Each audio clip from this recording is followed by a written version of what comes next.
Hello আমার মিষ্টি বন্ধুরা, good morning, welcome back to my channel happy TV family. তোমরা সবাই কেমন আছো? আশা করছি সবাই খুব ভালো আছো, আর আমি আমার ফ্যামিলির সবাই খুব ভালো আছি। আমি পাপিয়া চলে আসলাম সকাল সকাল তোমাদের সামনে বাসি বিছনা গুছাতে গুছাতে। দেখতেই পাচ্ছ বিছনা গুছাচ্ছি। মেয়েকে সকালবেলা একদম ঘুম থেকে ঠেলে তুলে দিয়েছি বন্ধুরা, দিয়ে আমি বিছনাটা গুছাচ্ছি। মেয়েকে সকালবেলা ঘুম থেকে ঠেলে ওঠার একটাই কারণ সেই বেলা 10টা অবধি ঘুমাবে, আর দুপুরবেলা মোটেই ঘুমাতে চায় না। তো সেই কারণে মেয়েকে সকালবেলা তুলে দিয়েছি। তো তারপরে দেখো বন্ধুরা, একটু বিছনা গুছিয়ে একটুখানি শুয়ে পড়লাম। তো এই আর কি। তো যাই হোক, তারপরে এই দেখো বিছনা গুছিয়ে নিয়ে সোজা চলে এসেছি বাইরে। কুটনো কুটছি, মা মেয়ে মিলে গল্প করছি আর কুটনো কুটছি। মেয়ে বলছে মা এটা কি ওটা কি, তো সেটাই দেখাচ্ছিল। তারপরে ও একটা কি নিয়ে এসছে, দিয়ে ওটা দিয়ে ফোন বানিয়ে দেখাচ্ছে। তো বাচ্চাদের মন বুঝতেই পারছো। তো আর এইদিকে আমি কুটনো কুটছি। এই দেখো বন্ধুরা, রান্নাঘরের হাল একেবারে বেহাল হয়ে আছে। আর কতগুলো বাসন জমে গেছে দেখো। ওই কালকে বললাম না যে ওই বারান্দা ঝাড়পোছ করে নিয়ে আর শরীরটা এনার্জি দিচ্ছিল না, তো ওই রান্না করে নিয়ে আর বাসন মাজতে পারিনি। কত বাসন জমে গেছে এইখানে এখানে। তো চলো রান্নাঘরের বাসন টাসনগুলো মেজে নিয়ে পরিষ্কার করে নিই। তো যাই হোক বন্ধুরা, এ দেখো সকালবেলা চলে আসলাম। তারপর আমি বাসন টাসন গুছিয়ে নিতে, যতই শরীরে না হোক বন্ধুরা, একার সংসারে একা বওয়াতে তো হবেই, কি বলো তাই তো? তো আমরা যারা একা সংসারে একা তারাই ভালো এটা বুঝতে পারবো। তো তারপরে আর কি, তোমরা অনেকেই হয়তো ভাববা যে দিদিভাই কেন সকাল সকাল আগে সবজি কুটলো, রান্নাঘর পরিষ্কার না করে। জানি না বন্ধুরা কি মনে হলো বসে বসে এই কাজটুকু আগে করে নিই, তাই আর কি। এই দেখো বন্ধুরা, ফাইনালি আমার কমপ্লিট হলো, রান্নাঘর গুছানো হয়েছে। সমস্ত ধোয়া মাজা মোছামুছি সব কিছু কমপ্লিট। কাজ শেষ হয় বললেই কি কাজ শেষ হয় বন্ধুরা? কখনোই না। কাজ শেষ হয় করেও আর হচ্ছে না। তো সকালবেলা যদিও বা একবার ভালো করে ঘর ঝেঁটিয়ে নিয়েছিলাম, তো তবুও আবার কি মনে হলো তাই ঝেঁটিয়ে নিলাম। তো এ দেখো তেল বাড়ন্ত হয়ে গেছিলো, তাই একটু একটা নিহার তেল নিয়ে আসলাম ছোটো। আলু, জিরের গুঁড়ো, তেল আর ডিমের ঝোল যেহেতু করবো, তাই ডিমের ঝোলের জন্য এই যে ডিম নিয়ে এসেছি। আর এইদিকে এ দেখো আমার বলতে না বলতে সমস্ত ঘর দুয়ার মোছামুছি হয়ে গেছে, আর আমার মেয়ে বিছনাটার কি অবস্থা করেছে। তো যাই হোক, পাখাটিগুলো সরিয়ে নিচ্ছি। তোমরা হয়তো অনেকেই ভাবছো বন্ধুরা যে পাখাটি কেন সরাচ্ছে, কী করবো ঝাড়পোছ দিয়ে এত রোদের মধ্যে। আর জানো বন্ধুরা, এই রোদের মধ্যে আমার হাল একবারে বেহাল হয়ে গেছিলো। তো যাই হোক, কী করবো সেটা তোমাদের সাথে নিশ্চয়ই শেয়ার করব।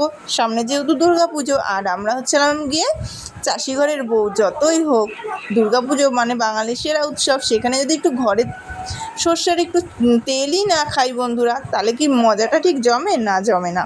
তো তাই ভাবছি তিরপলটা পেতে একটুখানি সর্ষেগুলো রোদে দেবো। তো তিরপলটা আমি ভালো করে যতই পাতার চেষ্টা করি না কেন বন্ধুরা, আমি মোটেই ভালোভাবে পাততে পারছিলাম না। তো রাগ করে বলছি ধোদ ব্যাংক যেমন হয়ে থাকুক। তো বাবা বলছে ঠিক আছে দাও, আমি এই সর্ষেগুলো রোদে দিয়ে আসি। তো তারপরে বাবা আবার এ দেখো সর্ষেগুলো রোদে দিয়ে নিয়ে তারপরে আবার পা দিয়ে দিচ্ছে। তা আমি এদিকে ব্যাগটা আবার নিতে এসেছি। তা যতই বাবা একবার পা দিয়ে দিক, পরে তো আমার পা দিতেই হবে, তাই না? ওইটুকুনি সর্ষে রোদে টেনে নিয়ে গেল বন্ধুরা, তাও আমি দিনি। বাবাই তো নিয়ে গেল গায়ে করে, দেখলাম হাল বেহাল হয়ে গেছে। এত পরিমাণে গরম, প্রচণ্ড প্রচণ্ড গরম লাগছে। প্রচুর আজকে রোদের তাপ, মেঘলা কাটা রোদ, তো এত পরিমাণে রোদের তাপ, হাল একবারে বেহাল হয়ে গেল সর্ষে রোদে দিতে গিয়ে বন্ধুরা। আজকে এখনও দেখি সময় আর বেশি যেহেতু নেই, ঠাকুরঘরটা ঝাড়া পোছা করবো। কালকে বারান্দাটা করেছি, এই যে বারান্দাটা পরিষ্কার করেছি। মেয়ে বলছে আমাকে তুলবা না, তাই মেয়েকে একটু দেখালাম। তো চলো চালটা করে এসে রান্নাটা বসাই, তারপরে হবে।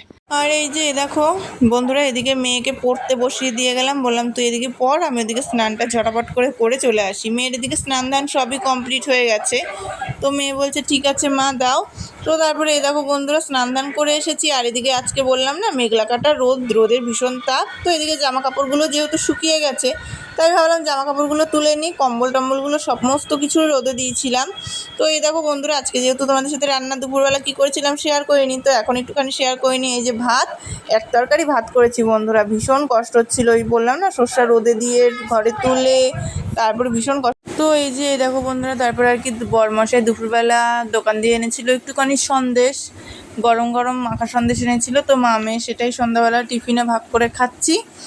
ভাগ বলতে একটুখানি আমি খাবো, আর মেয়ে তো মিষ্টি জিনিস বেশি খেতেই চায় না। আমার আবার মিষ্টি জিনিস ফেভারিট, খুব ভালোবাসি এই মিষ্টি খেতে, এই হলো বিষয়। তো সেটাই মা মেয়ে মিলে এবার একটুখানি খেয়ে নেবো, নিয়ে একটুখানি জল খাবো।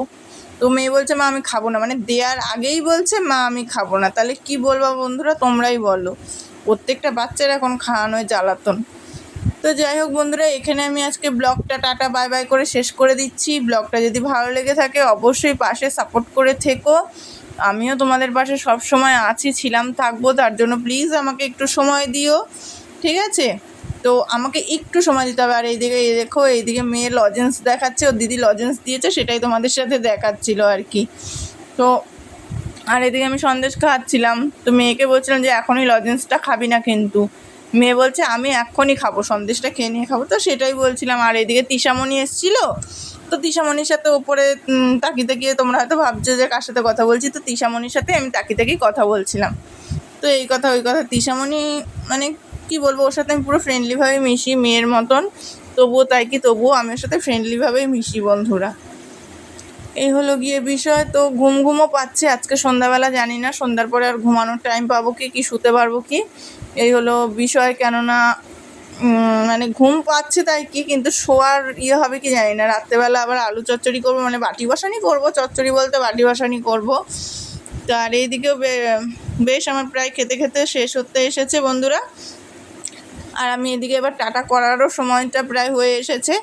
তোমাদের সাথে আবার নতুন একটা মিষ্টি ব্লগের সাথে আমি দেখা করে নেব। মেয়ে বলছে আমার দিক থেকে ক্যামেরা সরাও, মানে মেয়ে রেগে গেছে, লজেন্স খেতে বারণ করেছি তাই মেয়ে রেগে গেছে। তো যাই হোক বন্ধুরা, tata, bye bye, good night, সবাই ভালো থেকো, সুস্থ থেকো, আর সদা সর্বদা হ্যাপি নিউ ফ্যামিলির সাথে যুক্ত থেকো, টাটা।